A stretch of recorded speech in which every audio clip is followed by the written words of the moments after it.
Hello, I want to tackle the Old Testament text today for Trinity, for the third Sunday of Trinity.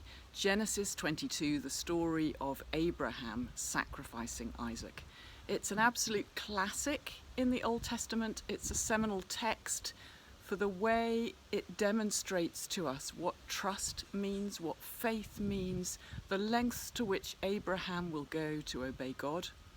But I'm also aware it's a seminal text because people don't like it. It fills many with horror, and for good reason. Why would God ask Abraham to sacrifice his child? So I'm not going to duck the difficult issues this morning. I'm going to tackle them head on. I'll never forget a Jewish teacher who was trained in the practice of Midrash interrogating this passage in a lecture for at least 2 hours. I was on the edge of my seat. He was interrogating the echo behind every line. He was plumbing the depth in every word of this story, arguing with it, with all the emotion that would seem to be lacking from the account itself. He sweated it out. Abraham, take your son, your only son, the one whom you love, and go to the land of Moriah and offer him there as a burnt offering on one of the mountains that I shall show you. How dare God ask this of Abraham, in just the same way that he first called Abraham in Genesis 12? Hadn't Abraham already shown his willingness to respond then, when he left his father's house for the sake of God's call to become a great nation? Why did he need testing again? Doesn't God know everything anyway? Doesn't God know Abraham's faith? And was it a test or was it a trick? How could there be a great nation without descendants, without Isaac? Wasn't Isaac God's miracle child, so that he could be the descendant who carried the line in order to fulfill God's promise? So why on earth would God negotiate for Isaac to die if it also meant God's great plan for the destiny of the world dies with him? And what do you mean, take your son, your only son, Isaac? What about Ishmael? Abraham had 2 sons. Was God encouraging Abraham to shun Ishmael, the child he bore with Hagar and sent away? And how could God underline Abraham's love for his son Isaac and in the same sentence ask that he turns him into a burnt offering, a holocaust? And what does offering mean anyway when it's a demand, an instruction? Isn't that a little bit manipulative? You get the gist of how this Jewish rabbi tore the text to pieces in order to interrogate it. And that was just the opening couple of verses. If you feel horror at this reading, you're not the first, and you're in good company with the rabbis and sages down the ages. But please don't leave it there. Get to work, get wrestling. Use your anger, your confusion, your horror to get digging. If you want to get on with God, there's no ignoring it. Nor will folding your arms in a huff do any good at all. This is gloves off time for exploring what it means to trust God and what it means that God provides in circumstances that are excruciating. In the summer of 2015, at the age of 35, my friend and former colleague Kate was told she had stage 4 colon cancer. All she could think of to say was, "But I have a son." He was 3. And she was broken-hearted that she wasn't likely to get to see his first day of school. She's a brilliant writer, and I quote here from an opinion piece she wrote in the New York Times, where she describes all the counsel she received from the crowd of friends and family and strangers who tried to help her. She divides them into 3 groups: the minimisers, the teachers, and the solvers. The minimisers insist it's not so bad. Kate's sister was on a plane and told her seatmate about the diagnosis. The neighbour explained how Kate's cancer was vastly preferable to life during the Iranian Revolution, as if they'd signed up for some competitive Olympic game of calamities. Then there are the teachers, who focus on how the experience is supposed to be an education. One even wished for her that it would be a Job experience, as if she needed any further suffering than she already had. Finally, Kate said there are the solvers, who are disappointed that she's not saving herself. As Kate put it, there's always a nutritional supplement, a Bible verse, or a mental process that I have not adequately tried yet. The minimisers, the teachers, the solvers among us want quickly to get to work on this story of Abraham and Isaac, but I put it to you, it's no good. The horrors of the story remain. And so we're forced to dig beneath the layers of horror for clues as to what's really going on, what's at the heart of it. We find the story has a structure that hangs on Abraham's utterance of those words, "Here I am," at 3 key moments. Those are the same words of Isaiah when he hears God's call in chapter 6, the same words of Mary when she hears Gabriel speaking to her in Luke chapter 2. They're a sort of no holds barred, all defences down, gloves off response of empty-handed trust. Here I am. And there's a pattern to these 3 here I am moments in Genesis 22. Each has the same shape. The first, at the start, God calls Abraham. Abraham responds, "Here I am." And God commands, take your son. Then at the end, the angel calls Abraham, and Abraham responds, "Here I am." And the angel relaxes the command and says, "Do not lay your hand on Isaac, your son." And then in between, the third one, if you like, it comes second, Isaac calls Abraham father. And Abraham responds in the exact same words, "Here I am." And Isaac asks, "Where is the lamb?" But this time, at the very centre of the story, Abraham breaks the pattern of the other 2 interchanges and answers the question, "God will provide." God will provide are the central words in the story. But at the point they're uttered, they seem flatly to contradict all evidence. Is this a statement of duplicity and cowardice, a refusal to tell Isaac the truth until the very last moment? Or are they the words of the greatest faith that even seconds before the terrible sacrifice, Abraham still believed God would find an alternative outcome? The story is so bald, so terse, it doesn't tell us. But the story sets in motion 2 strands in the Old Testament. One is the theme of the lamb that represents God's mercy.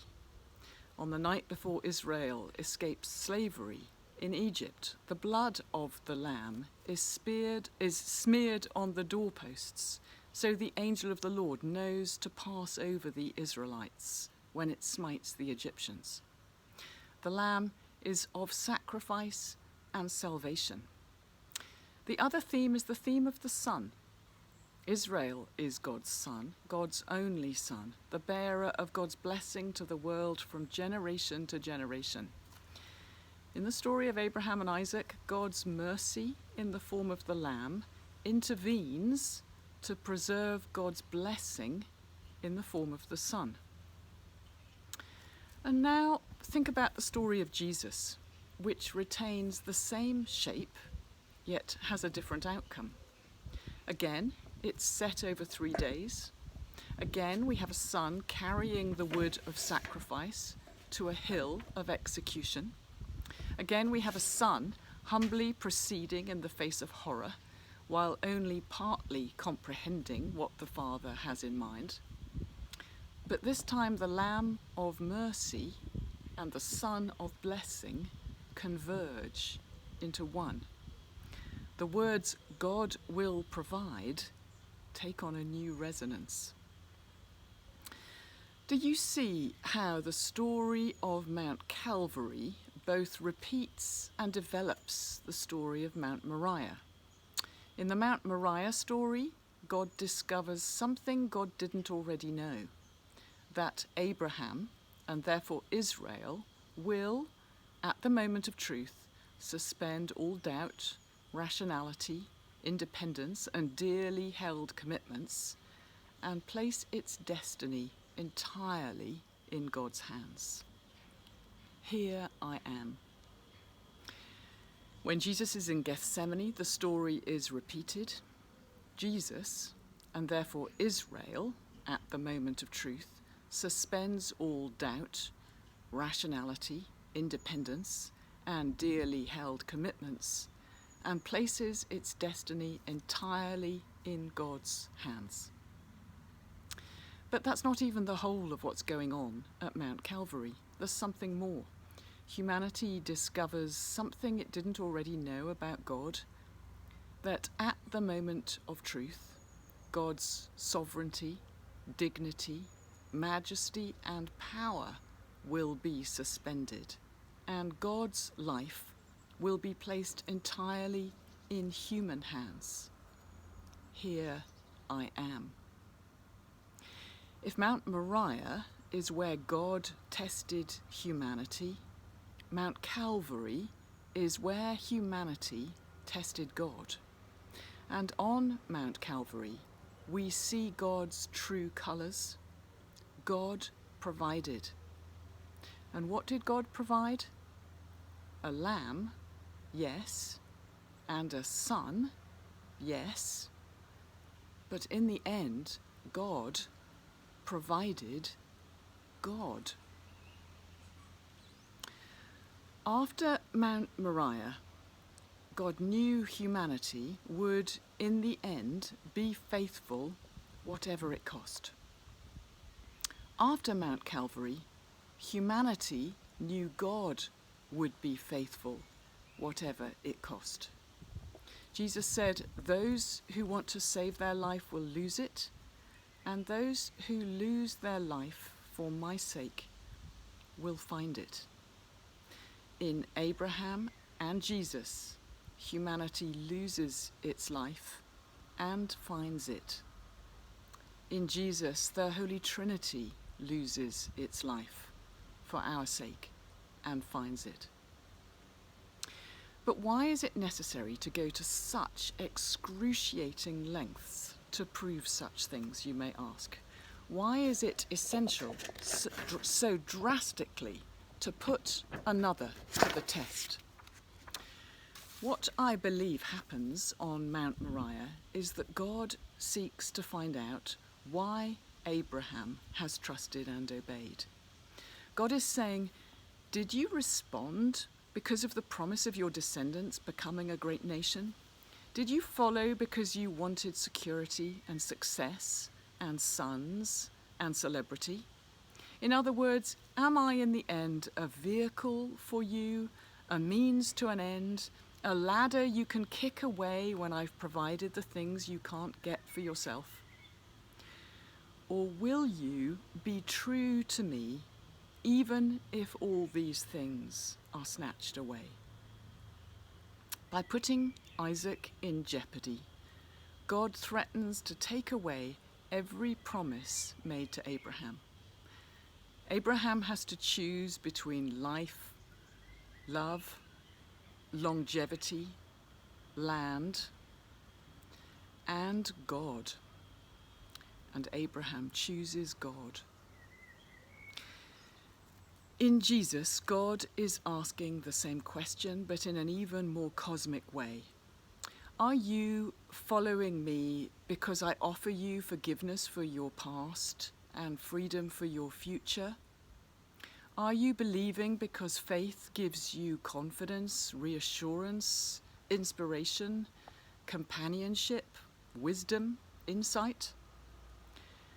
Or will you be true to me even if I am hungry, thirsty, despised, naked, powerless, cursed, alone?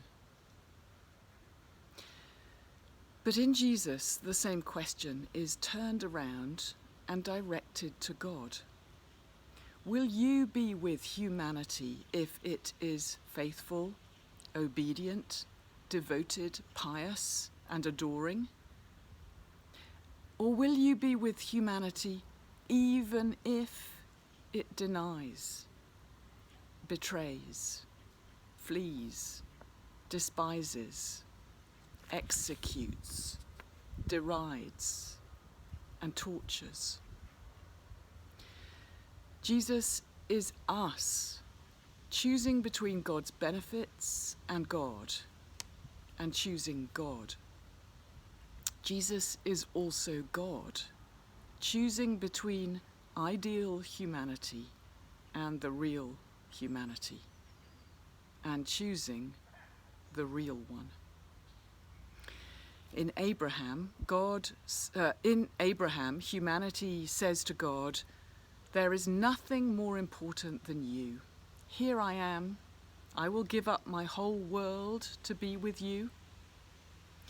In Jesus, God says to humanity, "There is nothing more important than you. Here I am. I will give up everything to be with you." For all her scathing remarks about those who couldn't see her condition truthfully, my friend Kate has found companions who recognize the horror. Some people, she says, give you their heartbreak like a gift. One time, she wrote, "My favourite nurse sat down next to me at the cancer clinic and said softly, 'I've been meaning to tell you, I lost a baby.'" Kate went on, "The way she said baby, with the lightest touch, made me understand. She had nurtured a spark of life in her body and held that child in her arms. And somewhere along the way, she had been forced to bury that piece of herself in the ground." The cross of Jesus isn't something to be explained by the minimisers or the teachers or the solvers. Like Kate's condition, it's all-consuming, bewildering, indescribable, excruciating. But the story of Abraham and Isaac, like the nurse's soft intervention, helps us to understand. God says, "There is nothing more important than you." I wonder if, with your gloves off and open hands, we might say the same too. God, there is nothing more important than you. Here I am.